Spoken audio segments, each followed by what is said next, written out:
What's up, everyone? My name is Matt Llewellyn. I am here for the Red and Gold Standard podcast solo edition to break down the 49ers Week 4 Monday Night Football win over the Los Angeles Rams, 24-9. I'm going to be relying on all of y'all to give me your thoughts on the game, and let's just jump into it. Thank you, as always, for joining me.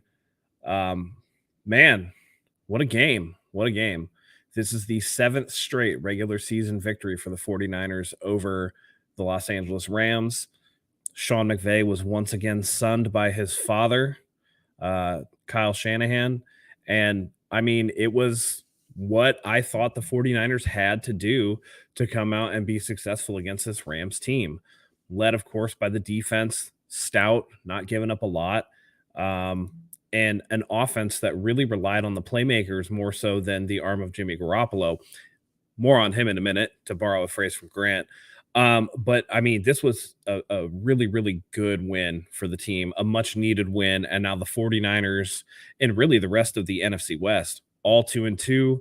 It's anybody's division, but this is a step in the right direction, and the 49ers have a tough stretch of games, winnable games for sure, but this is going to kick off, I believe, a four-game road streak heading into the bye week.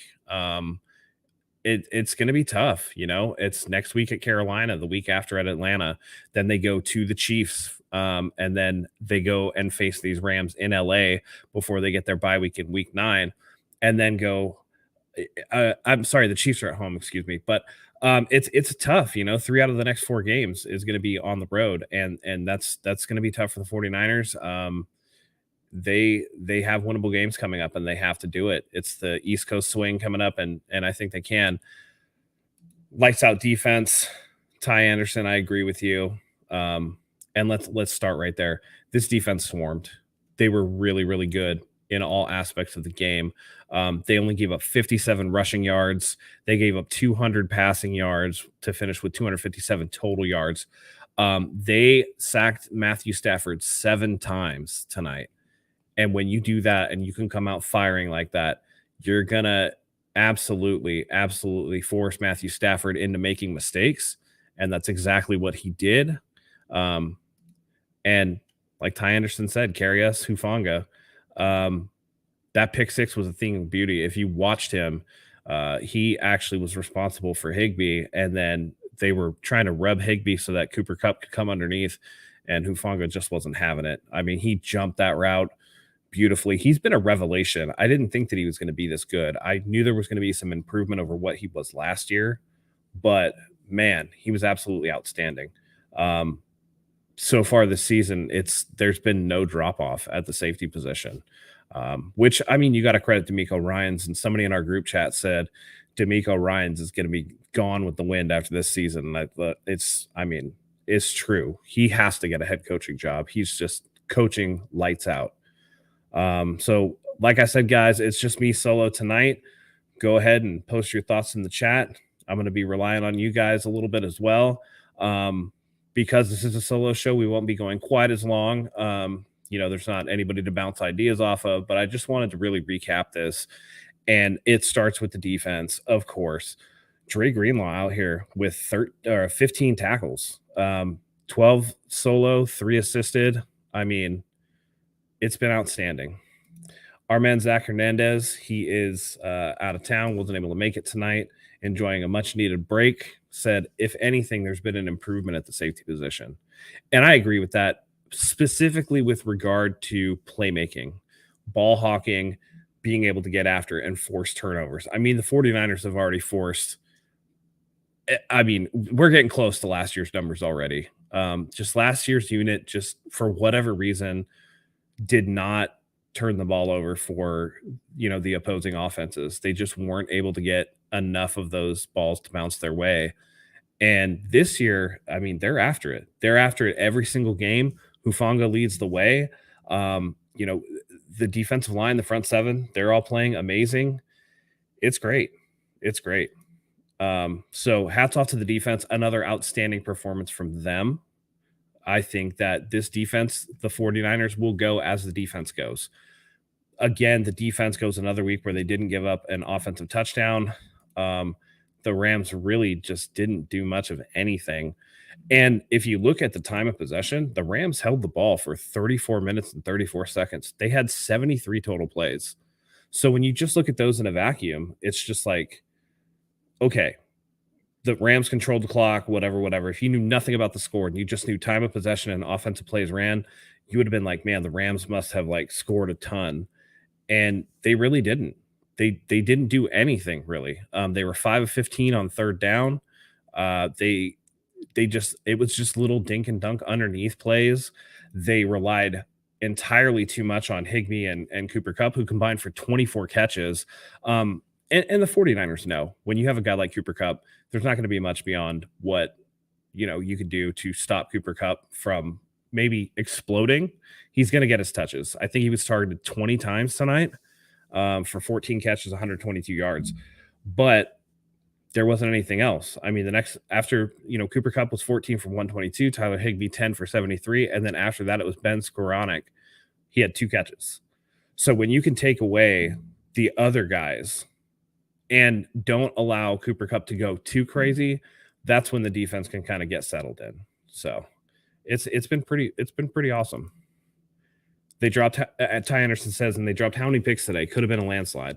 It could have been a landslide in more than one way. And like I said, more on that in a minute. But 7 sacks, 3.5 yards allowed per play, as Joey Arredondo posted in the chat. Absolutely agree. That's fantastic. That's something that you desperately need. It's been great. It's been great to see. They're flying after the ball. And, even though Javon Kinlaw didn't play, Eric Armstead had to leave the game with that plantar fasciitis, which I kind of suspected would happen, particularly in the second half once he was kind of removed from any type of pregame treatment they did, the warming up. It's the standing on the sideline, right, where you get cool, that halftime break, you get cooled off, and then that plantar fasciitis starts coming after you. I'm not surprised that he left, and I think this is going to be kind of a thing where it's definitely more pain management and symptom management than anything else. So he could absolutely be dealing with this for the entire season. But even with those 2 guys out, run defense was stout. They weren't giving up any extra, big plays or anything like that. And that was something that it should be very encouraging. Ace Breath says Jimmy Ward going to have to play the slot if our safeties keep playing time. I mean, honestly, if the safeties keep playing like they are, I don't know what Jimmy Ward, who should be back next week, along with Jason Verrett, where do you slot these guys in? I mean, it's almost an embarrassment of riches. At least in terms of Verrett, you're going to take what you can get, right? Because health is obviously always at the forefront of anything that you do planning around Jason Verrett. Anything you can get out of him is going to be extra. So that's going to be good for that. Robert Stewart says Gibson and Warner both had good chances for interceptions as well. I mean, again, this team is flying to the ball this year. They just always seem to be around. And I think that extra year of D'Amico Ryans, it might have been an emphasis. I have to feel like it would be. Zach said defense is given it how many point sheets a week? 19-0-9-9. It's been something like that. And I mean, they're one of the best defenses in the NFL, bar none. I mean, you can't even deny it at this point. They go in week in, week out and just get after people.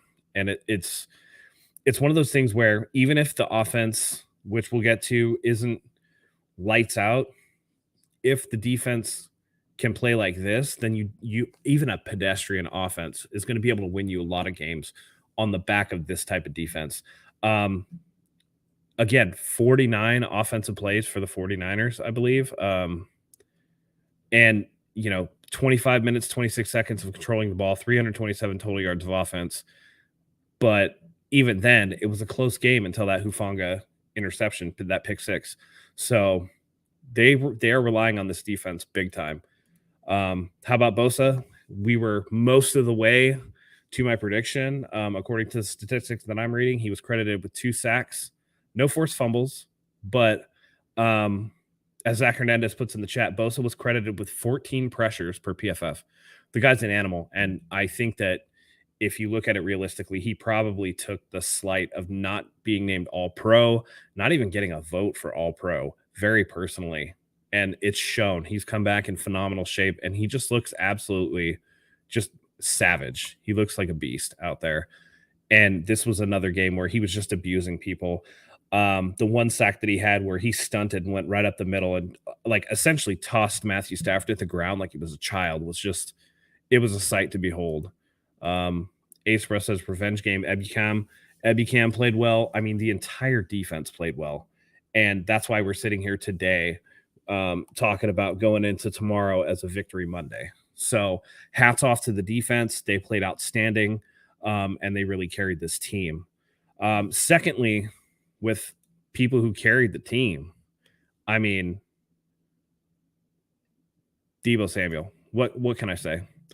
And this was a game that I actually liked Debo Samuel in more than others because, yeah, they did run him twice, but he only had 2 yards, and it was only twice. He actually had 6 catches for 115 yards and a touchdown, and they were able to get him in a little bit of space where he could do his damage. 100 of his passing yards, more than 100 of his pass reception yards were yak, including that big play touchdown where, I mean, that I know that people pointed out on the Manning cast that Peyton Manning was like, "Oh, Jimmy did that on purpose."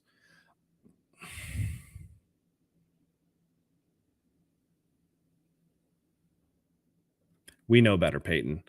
I know your team quarterback, but that was Jimmy Garoppolo just missing. And it's fortunate he did because that corner was making a beeline. Number 6, I don't know his name, but he was making a beeline on that pass. And if that pass was thrown, anywhere within where a normal quarterback would throw that's pick six written all over it. So the fact that Debo was able to come down with that, and we've seen it before, right? Jimmy is always criticized for the hospital ball, the one that he sails up, right? That a guy has to go up and get, and then comes down and somebody hits him or whatever. Debo was able to come down with the ball and got some good blocking on the plays, but was able to break a couple tackles and showcased what he can do in the open space and took it to the house. And that was just something that I like to see. And it's something that this offense desperately needs from its playmakers because as we'll get to, Jimmy Garoppolo is Jimmy Garoppolo. So Debo, Zach says Debo with 100 yak yards for the 4th time in his career per Nick Wagner. Yeah. Zach also points out his 4 games of 100 yak yards since 2020 are the most in the NFL. No one else has more than 2 such games. And that's where Debo Samuel is coming into this. I think that he is a critical cog for Jimmy Garoppolo, especially because Jimmy, at the very least, is able to give him some of these opportunities in open space. And Debo knows, hey, Jimmy's more often than not going to go short. And because of that, Kyle is going to scheme a lot of this stuff for Debo. And that's all you need. Get the ball in Debo's hands in a place that's not utterly predictable, like lining him up in the backfield. And again, Debo Samuel is just going to make things happen. So, Ace Bro, I want to give you a shout out for this. How do I think the O-line played? They played phenomenally. Particularly, again, you get down to your 3rd string left tackle and you're already down Trent Williams. And, they pulled, I don't know if it was for injury. I didn't see, but I know that Spencer Burford completely just whiffed on Aaron Donald early in the game. where there were 3 offensive linemen blocking a guy and nobody touched Aaron Donald. And fortunately, Jimmy was able to like just throw the ball at the feet of a receiver that was like 10 feet away and it wasn't a sack.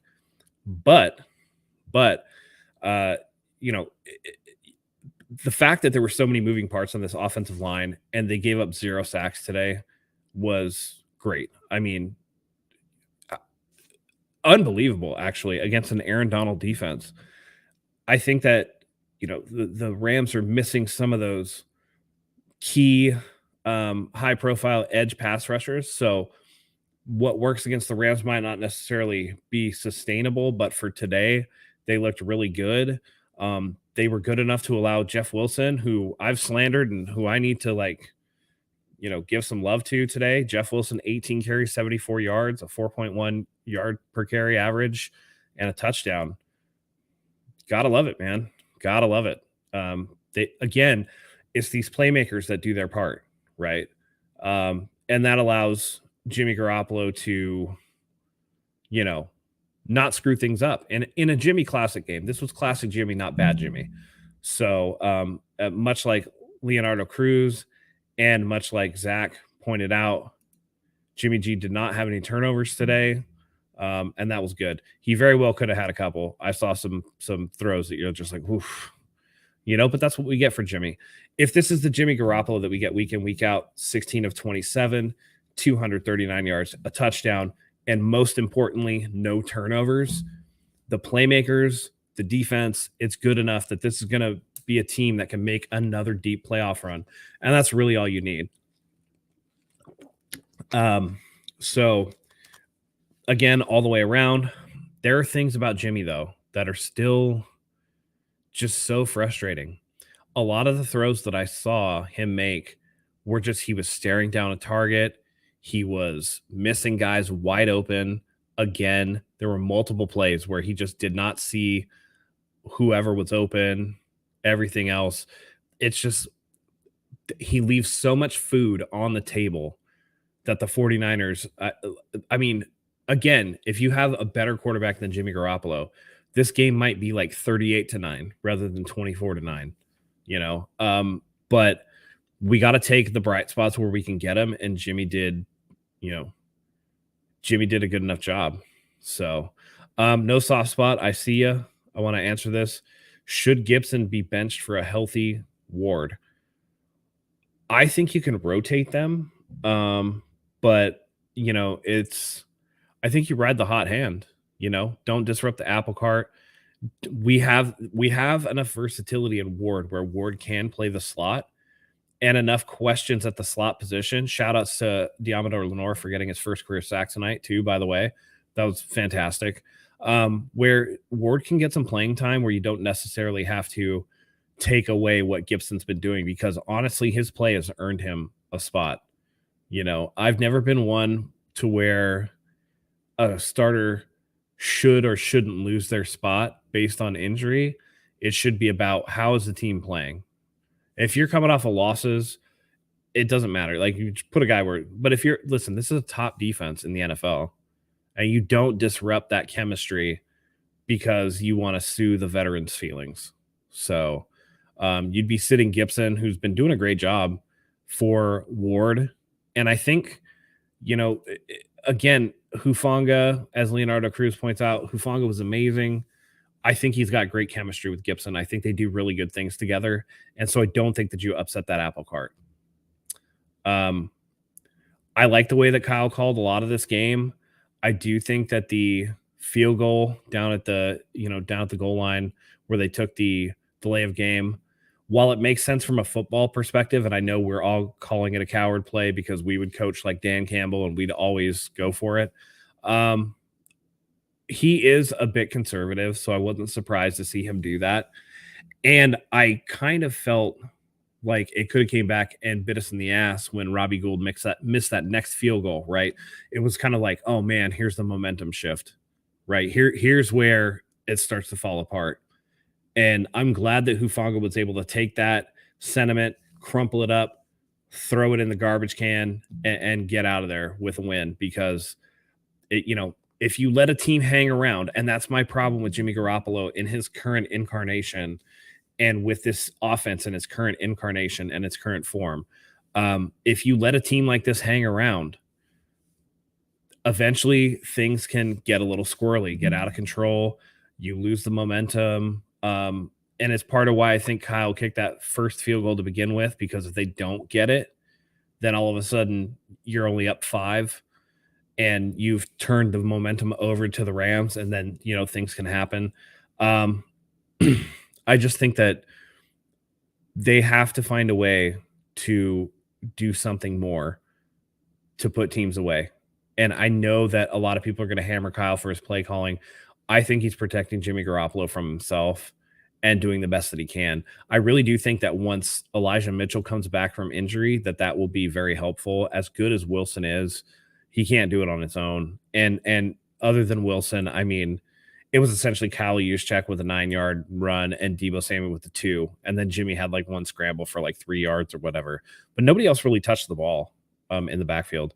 And it's weird because they promoted Tevin Coleman, and I was almost certain that he was going to get carries tonight, but he didn't.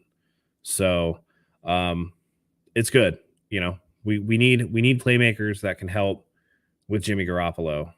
So we got to do what we can do with what we got. I think that's Kyle's philosophy. He knows Jimmy's very limited, but you get the ball to your guys in space like Deebo Samuel, and they're going to make moves. Zach said, thank you for holding it down while I'm on vacation. Anytime. Ty Anderson says Kyle Juszczyk needs to be used more. He was wide open quite a few times. And this is what I'm talking about with Jimmy Garoppolo leaving food on the table. There are plays like this every week. There was another play down where, where there was almost that sweet touchdown catch by Kittle, which was, I mean, what a crazy throw, right? There's 3 guys. There's 3 defenders around Kittle in the vicinity or whatever, right? Still somehow gets it there, which is just like, all right, that's a hell of a throw. Kittle wasn't able to get the foot down. But then you go back and you watch the replay, and over on the right side of the formation, Brandon Ayuk had absolutely cooked Jalen Ramsey on the goal line. He was wide open for a touchdown, and Jimmy just never looked his way. Just laser beam focus on Kittle. And it was just like, those are the moments that are really frustrating, right? Because it's like, damn, Jimmy made a hell of a throw. That's like one of the better throws that I've seen Jimmy Garoppolo make so far this season, right? It was almost a touchdown if Kittle just gets half an inch more. But then it's like, well, why do you need all that when any other quarterback who just like tilts his head just goes, oh shit, Brandon Ayuk's wide open. I'll just throw it to that guy because he's like right there. So those are the things that I think, that's where Jimmy Garoppolo leaves a lot to be desired. And again, it's those rookie type mistakes without any of the rookie upside. After, it's 9 years in, Jimmy Garoppolo is just going to do this now. And so I think that Kyle does the best that he can to scheme around it. But as long as we keep playing with our food and leaving it on the table, it's going to be a harrowing experience. And I think that a game ends 24-9 with an outstanding defensive performance where it very well could have been a 38-9, a 41-9, something like that, a blowout. Zach says Wilson has 1/10 of the boom ability as Mitchell. I agree with that. And that's where I think that Mitchell can come in and really be that home run hitter that we need, at least in terms of, Wilson had that big touchdown run today, but then he'll have like 3 straight carries of, it's 1 yard. And then he'll have one for like 9, and then he'll have like a 2-yard run. So I think that consistency down to down, Mitchell is going to get 3, 4, 5 yards each time. And then you get those little pops, 25, 30-yard runs or whatever. So Leonardo Cruz, George Kittle should have had it, man. I mean, that was a hell of a job to catch that ball and try to drag the feet. So Zach says Ayuk was open in the front of the end zone on that Kittle almost TD, and that's exactly what it is. Where you're just like, Jimmy, if you just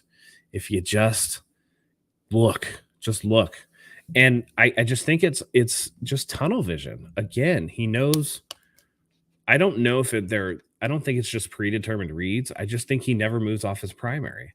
That's the one that he trusts to be open. That's, he's trying to use Kittle in the red zone, but again, take the easy play. There's so many times that you see down goal line situation where the offense is looking for somebody on the perimeter, somebody that's wide open or whatever.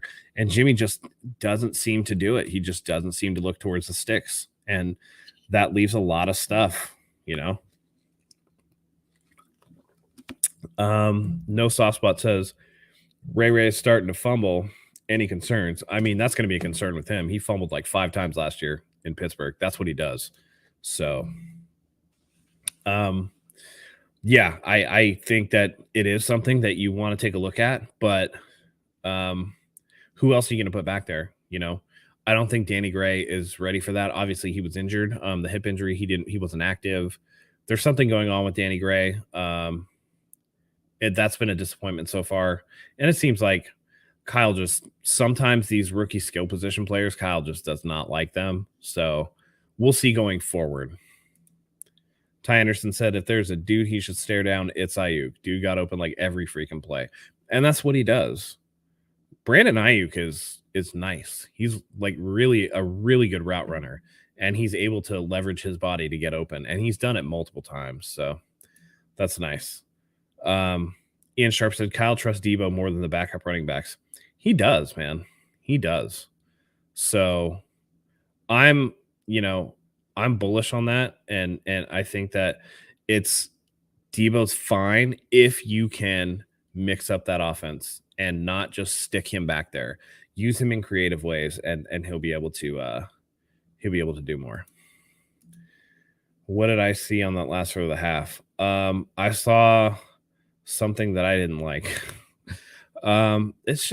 It's not, again, missed opportunities. It's just like pitter patter, the first 2 downs before Jimmy kind of just like threw it up for grabs. He took like a deep shot or whatever, but everything before that was like underneath. And it's like, you got 40 yards to go maybe before you're in range for Robbie Gould.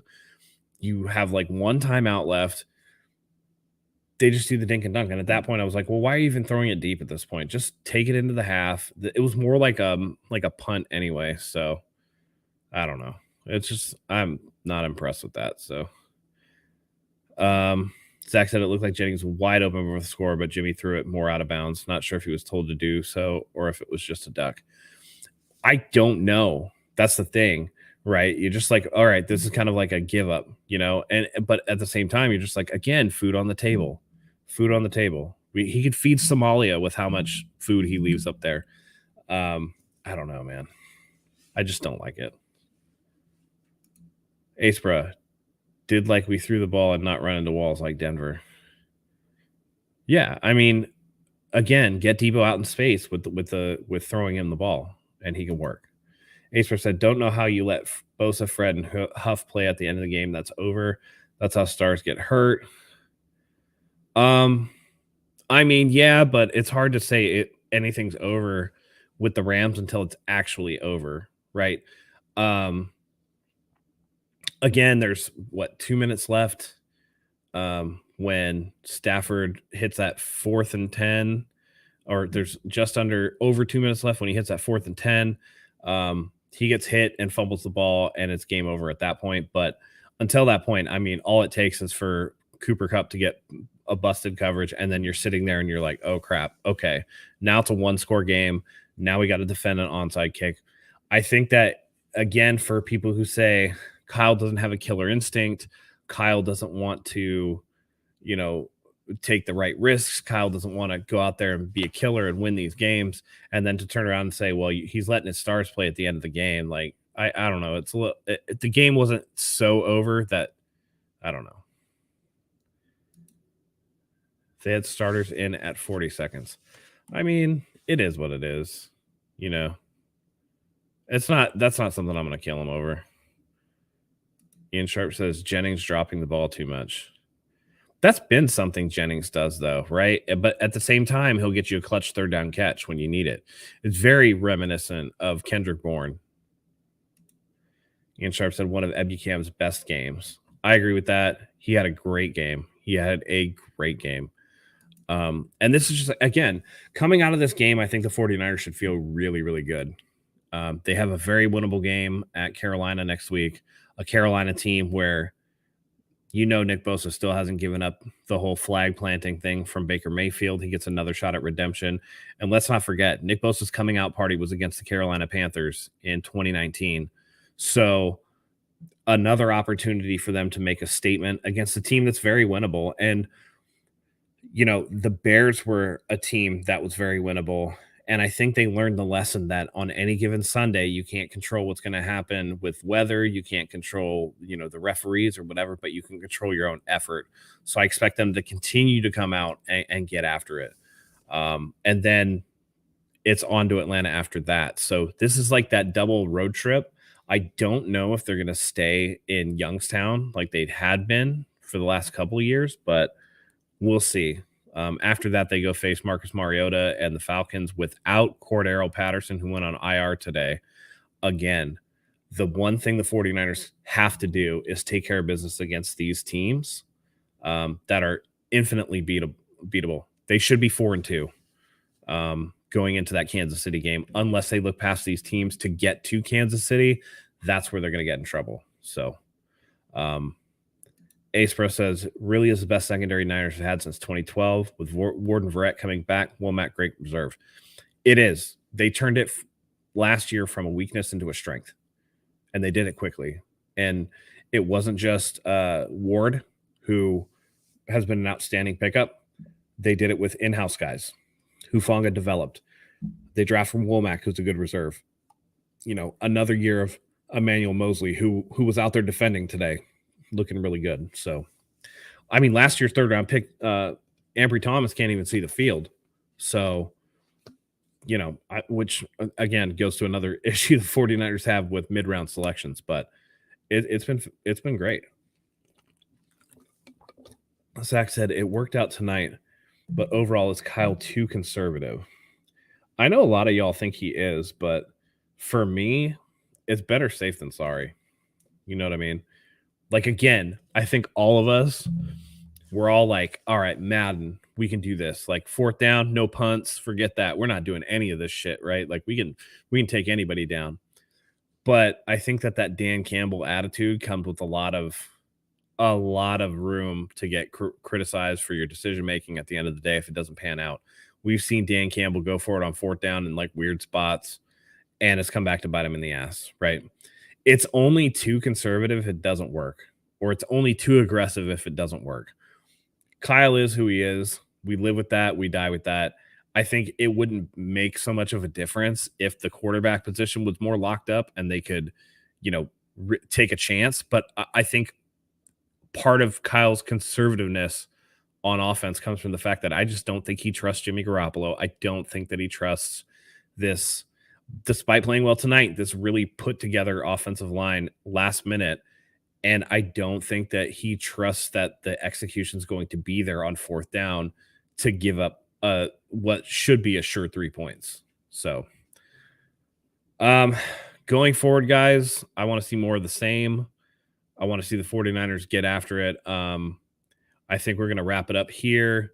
Not much else to say. This was a pretty dominant performance. And again, Kyle Shanahan once again sunned Sean McVay and the Rams. 7th straight victory. It was fantastic. Emiliano says Lenore was glued to receivers' hips for most of the night. Love to see it. Absolutely. And this defense, I mean, like I said earlier, D'Amico Ryans is going to get a head coaching job somewhere. It's outstanding. He's so outstanding. So, yeah, I mean, absolutely fantastically done. And you gotta be positive, for the team going forward. No ads today. I can't do the ad reads. I've tried. It's terrible. But thank you for joining us. I really appreciate you guys. It's a win. Prime time, another statement game against the Rams, and it's off to the races from here if the 49ers execute like they should. So go ahead, hit like, guys, hit subscribe. Go follow Zach at Zach Hernan on Twitter. I'm Mr. Matt BSN. This is the Red and Gold Standard podcast at RGS Pod. Go to 49ers Hive. Follow us there. Love y'all. Thank you as always for joining us. We love having you guys here. And, it's something special. I love it when we get to do this after a victory. So with that being said, until next time, go Niners.